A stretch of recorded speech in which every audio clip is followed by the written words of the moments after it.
Baik, kita masuk ke sini. Tadi kita sudah sampai di sini. Kita langsung ke contoh soal sekarang. Nah, kebetulan contoh soal ini dalam metrik ya. Saya sudah, kalau kalian lihat apa saya di TikTok atau IG ya, saya sudah beli buku yang edisi 11. Tapi ya tentu namanya buku Shopee ya. Mungkin kelihatan nih, kelihatan ya. Kelihatan bukunya ya. Ini. Kelihatan bang, Wah, ini mechanical. edisi 11 SI ya, SI unit. 140-an ribu ya. Jadi kalian tidak ngopi sekali, tapi beli buku itu bagus. Dan edisi 10 yang online itu, yang PDF itu sudah tidak banyak berubah sih. Cuman ini dalam SI. Tentu ada bab-bab tertentu yang ada perubahan, tapi tentang connection ini tidak banyak perubahan itu yang saya lihat. Oke, baik. Di contoh soal ini, eh, saya ingin mengulang bahwa sebuah konstruksi dengan sambungan baut terdiri dari plat, ini plat ini sebenarnya seperempat, setengah dari apa yang kita contohkan tadi. Dilihat dari atas, ini pandangan atas. Nah, pertama perhatikan, kita harus tahu dulu ini ya, ini coba perhatikan betul. Ini kolom ini, kolom ini atau frame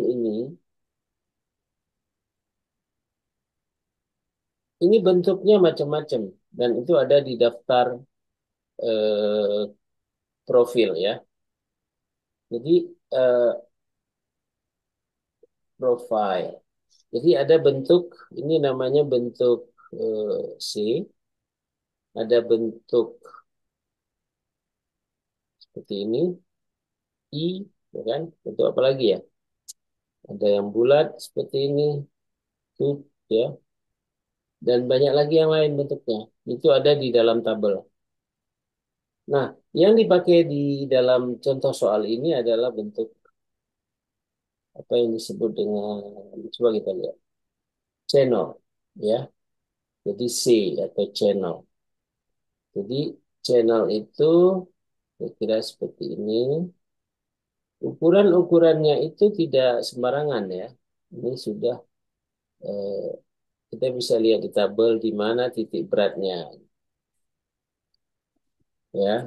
Titik berat channel. Tapi yang kita pelajari hari ini adalah titik berat konfigurasi sambungan baut. Ya, titik beratnya itu ada di U. Karena apa? Karena memang kalau hanya empat begini ya ukurannya pun sama, udah pasti di tengah gitu. Nah, yang penting kita tahu tadi kan perlu RA. Berarti RA itu dari sini ke sini, RB dari sini ke sini, RC dari sini ke sini, RD dari sini ke sini. Ya, itu. Di sini akan bekerja sebuah gaya geser V yang sama dengan ini. Eh, apa nih? External loading yang besarnya gayanya 16 kilo Newton. 16 kilo Newton. Mana dia ya?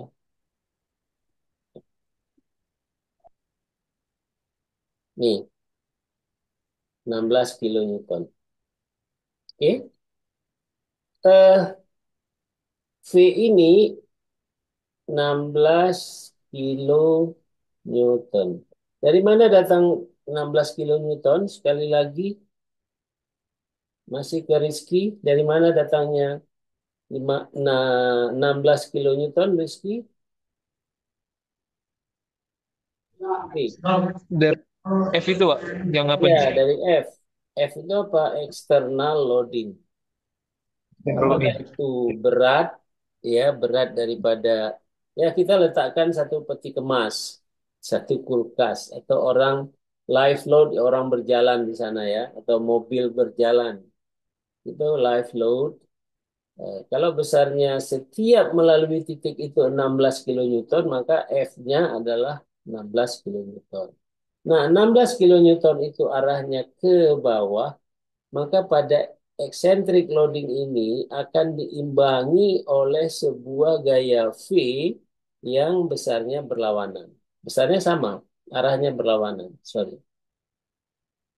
Sampai di sana ya. Kemudian kalian tadi sudah cari RA, RB, RC, RD. Ya.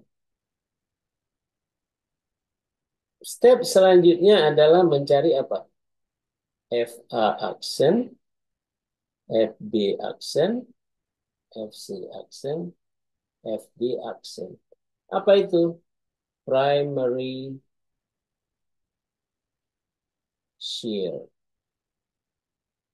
Jadi akibat F yang sebenarnya efeknya kepada plat adalah bending, tetapi saya ulang ya, efeknya kepada plat ini bending, bending F itu.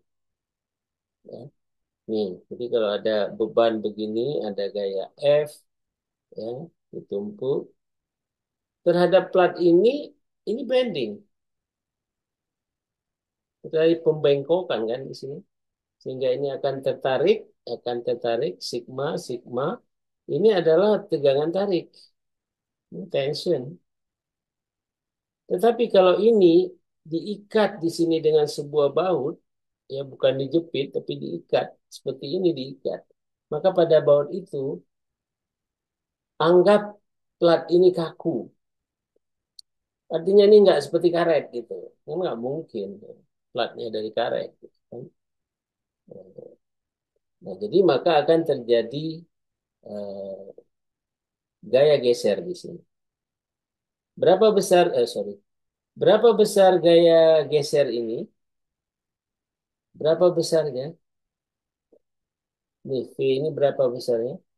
Sama dengan F, yaitu 16 kilo Newton. 12 Newton Prof. Beda Oke, arah. ya, arahnya yang berbeda.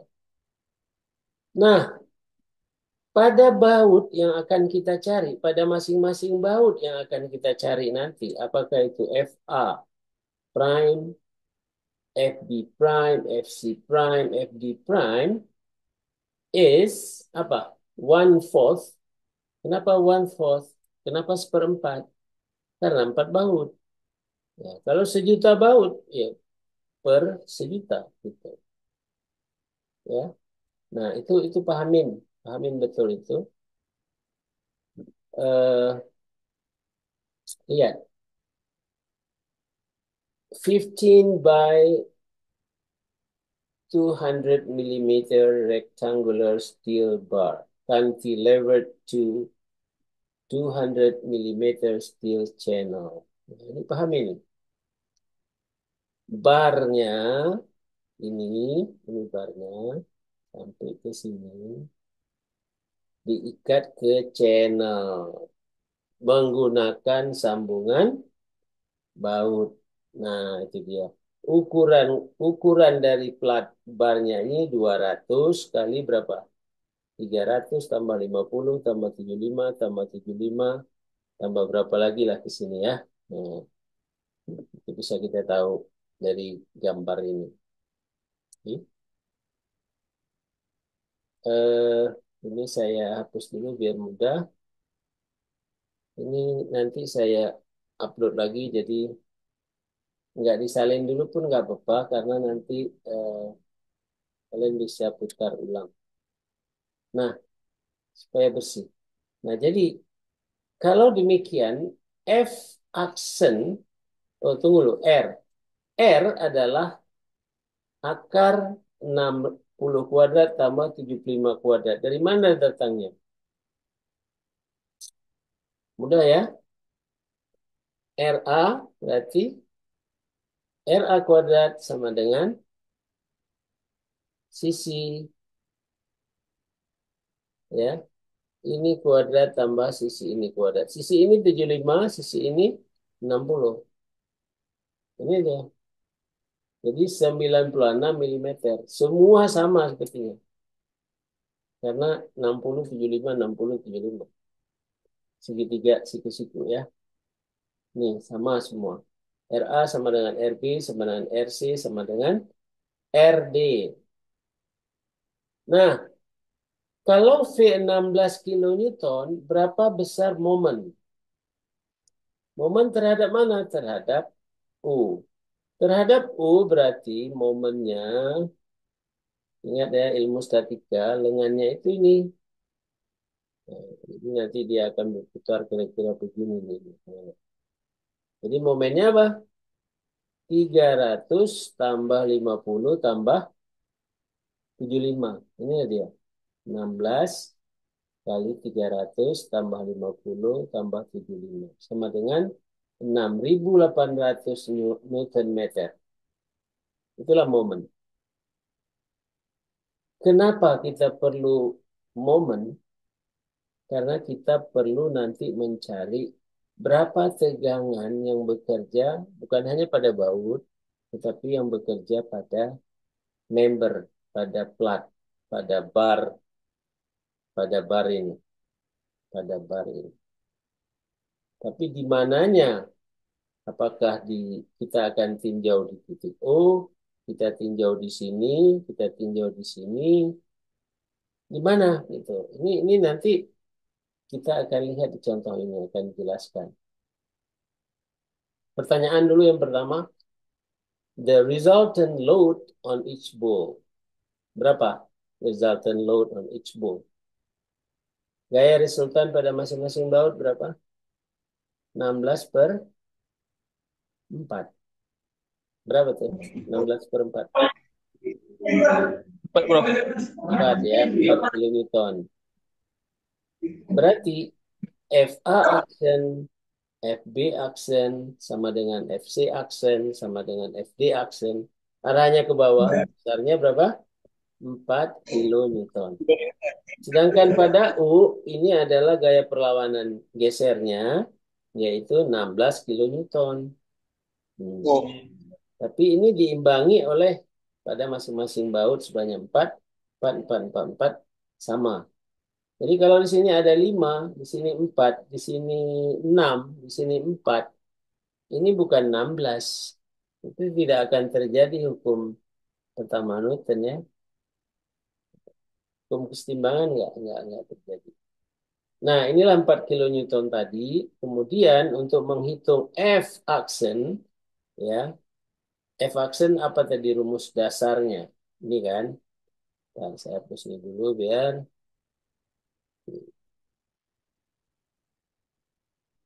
sulit.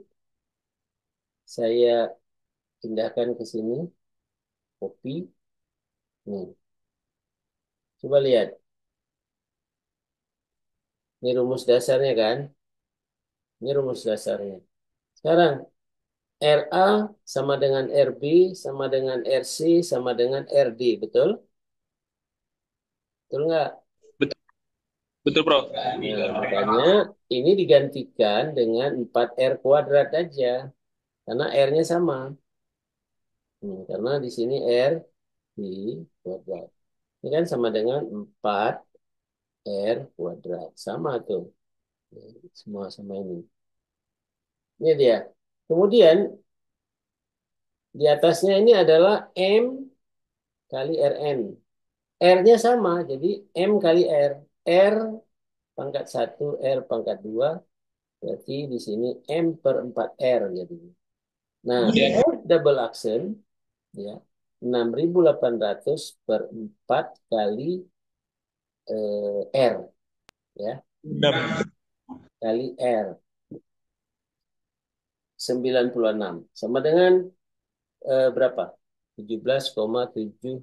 Bentar, ini saya Kilonewton. 17,7 kilonewton. Nah, kalau kita hitung FA itu sama dengan FB 21, kemudian FC sama dengan FD 14,8. Itu nggak dibuat-buat itu ya. Jadi eh, apa namanya? Eh, kita bisa lihat sendiri di sini. FA, ini kembali lagi vektor ya. Makanya saya selalu bilang kalian terus belajar statika ya. FA dia sama dengan F B, Prof. FB. Ini. Ya, Prof. Kemudian Ya, Prof. FC sama dengan Sama dengan D, FD. Prof. FC sama dengan FD. Nah, ini dia. Kalau FA sudah dapat, maka kita bisa cari tegangan geser hanya pada D saja, A saja, B saja, atau C saja. Nah, jadi kita ingin tahu nih, baut A berapa tegangan gesernya? Baut A ya. Maka kita bisa hitung tegangan geser sama dengan F. Jadi kalau di A berarti FA per A. Ya kan? A-nya adalah F. luas penampang geser. A-nya dari mana kita tahu bagaimana menghitung A? A sama dengan Pi per 4 D kuadrat. Berapa D? Dari mana kita tahu D? Yang R kali 2, Hmm? R kali 2, Prof. R kali 2. Ini baut loh. Ini bolt. Dari mana kita tahu? Lihat spek daripada 16, baut yang dipakai. Oke? 16. M16 kali 2. 16 itu diameternya, 2 apa? Pitch-nya. Jadi kalau baut itu baut baut itu ada ulir ya, maka bentar, ulir, ulir. Oke. Ini saya buat separuh aja ya. Separuh atau udahlah, kita buat juga di bawah lah. Oke. Ini diameternya, ini D-nya, pitch-nya itu jarak puncak. Ini pitch-nya. Oke. Jadi 16. 16. Ini dia. Jadi dapat V per 4 kali 16 kuadrat sama dengan 201,1. Sehingga tegangan geser yang terjadi pada baut itu 104 mega Pascal. Oke, bisa diterima dari mana datang luas penampang Bisa, itu? Ini luas bisa, penampang. Prof. Ya, tapi ingat, Tapi tapi ingat, kembali lagi ke contoh soal yang saya kirim video tadi ya. Itu kalian simak baik-baik. Saya kan udah kasih tugas juga untuk contoh soal itu. Eh, Bagaimana kalau dua baut gitu ya. Nah, jadi coba tenang dulu, tenang. Baik, tenang dulu. Yang bicara coba tahan sebentar. Oke, jadi luas penampangnya udah tahu. Kita bisa menghitung gaya geser, tegangan geser pada setiap baut. Oke, persoalannya sekarang. Persoalannya, kalau baut itu, ini saya gambarkan lagi baut nih. Ini baut, baut itu kan ada kepalanya ya, kepala baut. Nah, ini, nah ini adalah grip length, katakan ini L. Tapi ada bagian yang diberi ulir. Ini diberi ulir. Ada bagian yang tidak berulir. Jadi ini L thread, threaded ya. T ini thread, ulir. Eh, ini yang bagian yang tidak berulir. Nah, jatuhnya sambungan itu apakah di daerah berulir? Jadi platnya itu apakah berada di sini? Nah, ini yang akan diikat ya. Nah, ini sorry, ini ini more-nya, sini more-nya. Eh, kita lebihkan dikit. Nah, ini more di sini. Nah, kalau batas ulirnya itu sampai di sini, tetapi plat yang disambungkan, ini plat satu dan ini plat 2 seperti ini, maka luas yang kita ambil adalah AT. Dari mana kita dapatkan AT? Kembali lihat tabel. Ya, tabel berapa itu di non jauh di belakang ya. Kita udah pernah kuliah kemarin. Mudah-mudahan dapat cepat nih. Di mana ya? Atau nanti kalian cari sendiri lagi. Oke, oke.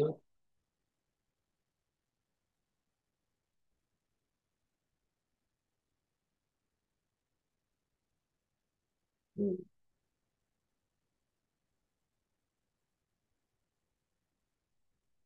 oke.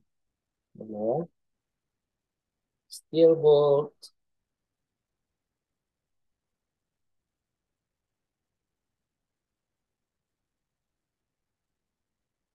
Ini seperti plat ini. Ini kan dia di luar kan? Sambungannya di luar kan? Threadnya, jadi threadnya itu, ini kan batas ulir. Ini ulir kan? Ulir kan sampai ke sini berulir. Sampai sini. Sampai bawah. Tapi platnya itu di, tidak Cuma masuk dalam daerah ulir. Kalau tidak masuk dalam daerah ulir, maka A sama dengan V per 4 kali D kuadrat. D ini. Tapi kalau dia masuk daerah ulir, kalian nggak bisa memasukkan D kuadrat ini. Kalian harus mengambil datanya dari tabel. Untuk mengulang ya, kalian harus mengambil dari tabel. Gimana tuh? Bentar. Ini sebentar. Wait a second. di batu.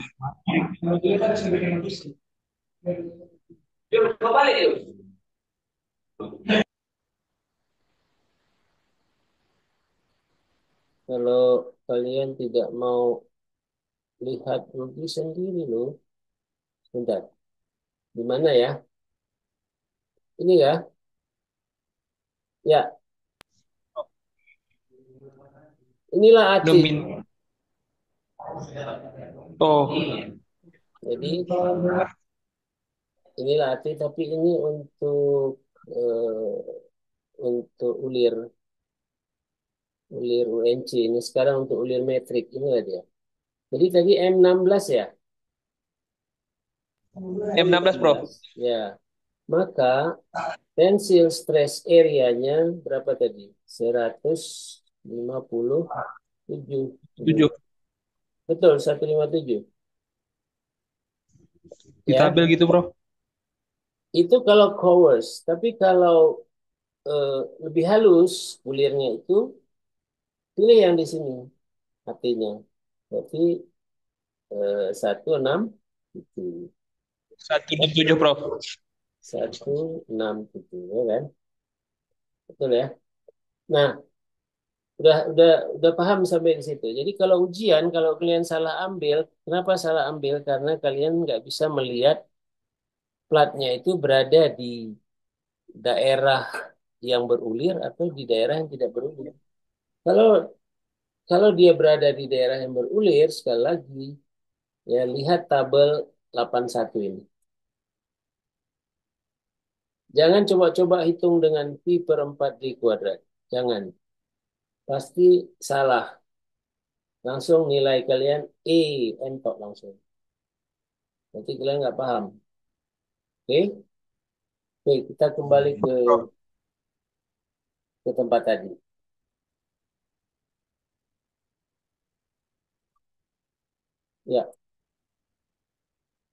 Tadi kita masih ada waktu diberikan Zoom berapa menit lagi nih. Oke, jadi AT-nya berapa? Ternyata Apa, Prof? ini berada di LT 38. Thus the untreaded portion of the bow is ini 8 millimeter long. This is less than 15 for the plate in figure 828. Ini untuk mengatakan aja bahwa dia berada di daerah shear atau non-shear. Jadi ternyata dia berada di daerah non-threaded ya. Itu. Nah, yang C. C. Apa pertanyaan C tadi? Jawab satu-satu. The maximum shear stress in each bowl kita sudah jawab. Resultant sudah kita jawab. Bearing stress. Nah, Di maksimum. itu yang membuat platnya mengkerut ya. Ya, tegangan dukung ya namanya. Maximum bearing stress. Bearing stress kita sudah belajar kemarin yaitu gaya. Kenapa ini minus? Karena kompres ya. Dibagi AB. B itu bearing. B itu apa rumusnya kemarin? AB itu yaitu T kali D. T itu haruslah yang paling tipis. Jadi kalau plat tadi itu ada dua, 10, 16 ini diameter baut ya. Nah, ini 10. Coba kita lihat ininya, tebalnya. Tebalnya itu ada 10, ada tebal ini, dan ada tebal 15. Ya nih kan, kan ini dua, dua, ini kolom dan bar ini yang mau disambungkan. Halo, ini yang mau disambungkan. Prof. Nah, lihat yang paling tipis. Yang paling tipis itu adalah 10. Karena itu yang kita pakai 10. Nah, kita pakai 10 ini dia sehingga kita bisa dapatkan eh, minus 131. Nah, untuk D ini waktu masih ada, saya break lagi. Coba hitung sekarang khusus D, belajar khusus D. Ya, kita break yang kedua. Silakan yang mau ngopi, silakan. Oke.